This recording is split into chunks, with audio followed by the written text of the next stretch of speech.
Ada satu tombol rahasia di tubuhmu yang bisa langsung mematikan rasa cemas dalam 5 detik. Dan kamu mungkin sedang mengabaikannya sekarang. Saat stres melanda, otak kita terjebak dalam mode lawan atau lari, membuat dada terasa sesak dan pikiran menjadi sangat kacau.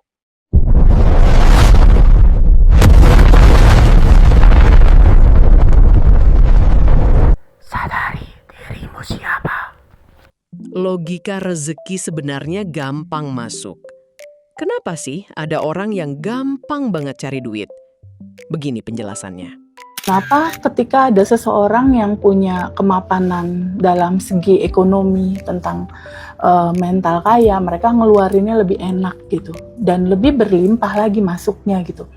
Nah, satu hal yang harus menjadi perenungan kita bersama, siapapun manusia yang hidup di dalam kehidupan ini, seyogianya mereka harus tahu cara kerja hukum semesta bekerja. Itu tidak akan lepas dari kata energi. Everything is energy. Nah, energi ini yang pada akhirnya dia akan mewujud jadi fisik bentuknya uang, dia terbentuk dari energi syukur. Energi syukur, energi cinta, energi bahagia, energi ketenangan.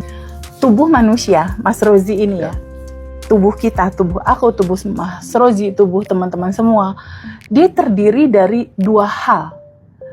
Tubuh ini, dia sebagai penerima sinyal, dan dia juga sebagai pemancar sinyal. Jadi ada 2 nih. Tubuh kita, di dalam tubuh kita, ini ada gelombang elektromagnetik nih. Menerima dan memancarkan. Betul. Dia memancarkan, dan dia juga receiver juga. Dia pemancar, dan dia juga penerima. Pada saat kita memancarkan sesuatu, entah itu resah misal, entah itu ada rasa aduh, takut, entah rasa kurang. Jadi ketika pertanyaan Mas Hendra tadi, Teh Febi, kenapa ya ketika orang mengeluarkan itu gampang, kenapa dia rezekinya gampang masuk? Karena itu, karena dia memancarkan kemudahan, dia memancarkan rasa lega, dia mengalirkan dengan mudah. Rumusannya, apa yang kamu pancarkan, sama kamu terima. Gitu. Kenapa uang susah datang? Kamu tahu nggak? Hukum semesta ngebaca apa yang kamu pancarkan. Kamu percaya atau enggak? Ini penjelasannya. Dia pengen kelimpahan, tapi yang dia pancarkan ketakutan, kecemasan. Karena realitanya, apa yang kamu pancarkan di frekuensi tubuhmu, itu yang pasti kamu terima. Jadi apa yang kamu pancarkan, itu yang diterima. Kenapa? Karena ada hukum semesta di sini, bekerja di dalam kehidupan kita sebagai sunatullah yang berlaku. Sama seperti hukum gravitasi, kalau kita ini dinaikin ke atas gini, dia pasti jatuh ke bawah. Mau kamu percaya, nggak percaya, lo lempar bahan ke atas, lo pasti turun ke bawah. Sekuat apapun kita melempar. Apapun, mau ngerti, nggak ngerti, percaya, nggak percaya. Pasti hukum balik. semesta nggak peduli lo percaya atau enggak. Hukum tetap berlaku. Sama. Hukum semesta seperti cermin. Dia hanya memantulkan apa yang kamu lepaskan di dalam frekuensi rasa hatimu. Kalau rasa hati kamu masih, aduh, kalau gua ngasih, ntar gimana ya? Masih ada rasa kekurangan. Seakan-akan uang ini tuh sesuatu yang sangat terbatas sekali. Dia masih merasakan keterbatasan gitu. Ketika dia merasakan keterbatasan, merasakan kekurangan, merasakan gak layak, ini ada hukum semesta seperti cermin. Semesta akan memantulkan apa? Semesta akan memantulkan yang sama seperti frekuensi tubuh yang dia getarkan. Napas yang lambat, pikiran yang jernih.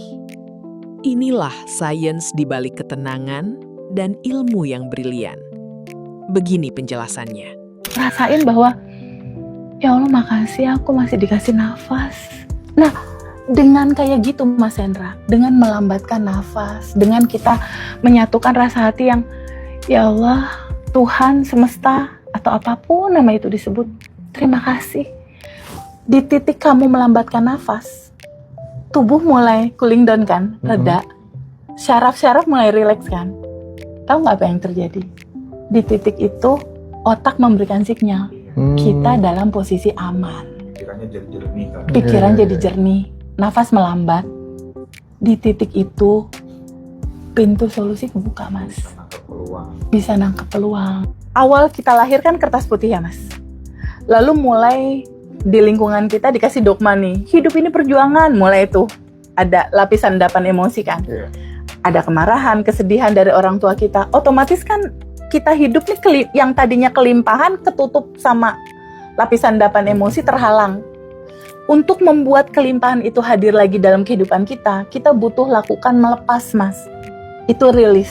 Itulah audio yang dibagiin. Law of assumption atau beautiful assumption. Gini, realita hidupnya Mas Rozi, realita hidup Mas Hendra, dan semua teman-teman termasuk aku, realitamu itu terbentuk dari asumsi-asumsimu kemarin. Gitu. Nih Mas Hendra contoh, memfasilitasi ngaji Roso dengan channel yang seru kayak gini. Sebelumnya pasti dia mengasumsikan, kelak aku kalau kayak gitu, bener nggak? Pasti pernah ngelihat contoh-contoh dulu sebelumnya kan, ngelihat temen yang berhasil, aku akan sampai ke sana gitu kan. Itu namanya assumption, asumsi. Kamu bukan hanya sekedar tubuh. Kenalilah jati dirimu yang sebenarnya. Begini penjelasannya. Teman-teman ada yang cerita, Teh Feby kenapa ya aku udah rilis, aku udah sadar nafas syukur 30 hari, aku udah sending love 30 hari, aku udah tabungan semesta, aku udah mendoakan 10 orang, tapi kenapa ya Teh ini udah aku lakukan tapi kok belum manifest? Itu pertanyaan umum. Kenapa? Why? Satu, Abundant Revolution itu dia kental sekali dengan bab 1 tentang siapakah dirimu, tentang identitas. Sepertinya dia melakukan itu, Mas. Cuma maaf sekali, mungkin seperti burung beo doang. Nggak sampai ke vibrasi frekuensi bahwa kamu ini siapa. Kamu bukan sekedar tubuh, kamu bukan sekedar emosi, kamu bukan sekedar pikiran. Kamu adalah entitas tanpa batas. Kamu adalah percikan nur ilahi. Sejatinya kamu melekat di DNA-mu. Itu DNA kebahagiaan dan kelimpahan. Jadi setiap orang itu sebetulnya lahir dalam posisi yang kaya raya dan berkelimpahan. Karena di dalam 40 triliun sel tubuhnya, di DNA-nya, itu ditaruh kebahagiaan dan kelimpahan. Jadi sebetulnya kebahagiaan dan kelimpahannya Mas Rozi dan teman-teman yang saat ini sedang menonton, kelimpahan itu bersama-sama kamu, sayang. Kenapa nggak diterima di tangan? Kenapa belum kepegang, Teh? Masalahnya satu, Mas Hendra, tidak dikenali sama mereka. Padahal sudah di garis finish, dia masih lari-lari ngejar, Mas. Itu termasuk mencari Tuhan ya. Betul. Jadi di titik berdiri sekarang nih Mas Rozi berdiri sekarang. Kebanyakan orang kan masih ngejar solusi, masih ngejar goals. Padahal di titik kamu diem, solusinya udah di situ. Stop mengeluh. Ingat, semesta hanya memantulkan getarannya. Begini penjelasannya. Siapa yang menyala di bawah sadarnya adalah rasa kekurangan. Jangan lupa loh, di sini ada hukum semesta seperti cermin. Dia akan selalu memantulkan jujur seperti apa getaran hati kamu menggetarkan. Kalau kamu merasakan kamu kurang, ya udah dipantul-pantulin aja realita yang akan membuktikan itu semua, membuat akhirnya itu kurang. Jadi ternyata identitas diri kita atau kesadaran kita melihat siapakah sebetulnya diri kita itu sangat mempengaruhi realita. Sangat. Karena utamanya adalah kesadaran ini. Kesadaran ini membentuk realitamu. Sadar tentang apa? Tentang diri kamu. Kamu siapa? Kalau Mas Hendra kan kesadarannya udah gini. Uang seperti udara. Gampang didapat. Kenyataannya jadi gampang dia dapetin duit gitu loh. Ini penting sekali teman-teman. Itu satu. Clear ya Mas?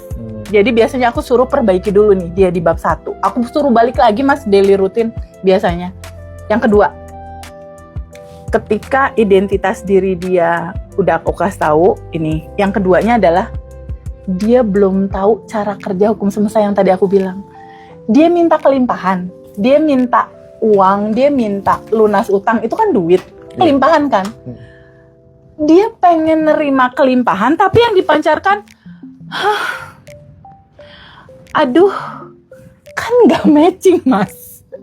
Dia ngarepin kelimpahan, dia mancarin ketakutan, nggak sama. Bersyukurlah atas napas setiap saat. Getarkan rasa bahwa kamu sebenarnya sudah berkelimpahan yang tanpa batas. Alhamdulillahirobbil alamin. Semoga kajian dari Teh Feby ini mengingatkan kita bahwa kelimpahan tidak hanya dimulai dari apa yang kita miliki, tetapi dari cara kita berpikir, bersyukur, dan memandang kehidupan. Saat hati dipenuhi rasa cukup dan keyakinan yang baik, maka pintu-pintu kebaikan akan terbuka dengan cara yang tidak pernah kita sangka. Terima kasih sudah menyimak sampai akhir. Jangan lupa bagikan video ini kepada orang-orang terdekat agar semakin banyak yang merasakan manfaatnya.